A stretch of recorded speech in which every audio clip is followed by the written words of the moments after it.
Congress party సార్వత్రిక ఎన్నికలకు సమర సంఖారావం పూరించింది.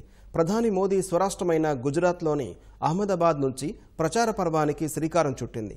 58 ఏళ్ల సుదీర్ఘ విరామం తర్వాత అహ్మదాబాద్లో పార్టీ వర్కింగ్ కమిటీ సమావేశం నిర్వహిస్తున్న కాంగ్రెస్ సార్వత్రిక ఎన్నికల వ్యూహాలు ఖరారు చేయనుంది.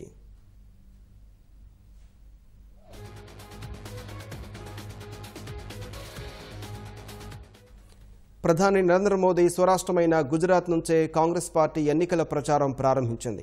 మొదట పార్టీ అధ్యక్షుడు రాహుల్ గాంధీ, యూపీఏ చైర్పర్సన్ సోనియా గాంధీ, మాజీ ప్రధాని మన్మోహన్ సింగ్, పార్టీ ప్రధాన కార్యదర్శి ప్రియాంక వాద్రా, ఇతర ముఖ్య నేతలు సబర్మతి ఆశ్రమంలో జాతిపిత మహాత్ముడికి నివాళులర్పించారు.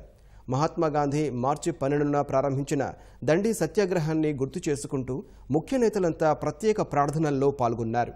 ఎన్నికల ప్రచారానికి ముందు గాంధీజీకి నివాళులర్పించడం ద్వారా ఆయన బోధించిన శాంతి, అహింసా మార్గాన్ని కాంగ్రెస్ అనుసరిస్తుందనే సందేశాన్ని దేశ ప్రజలకు పంపే ప్రయత్నం చేశారు.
తర్వాత కాంగ్రెస్ నేతలంతా సర్దార్ వల్లభాయ్ పటేల్ స్మారకం వద్ద సిడబ్ల్యూసీ సమావేశానికి హాజరయ్యారు.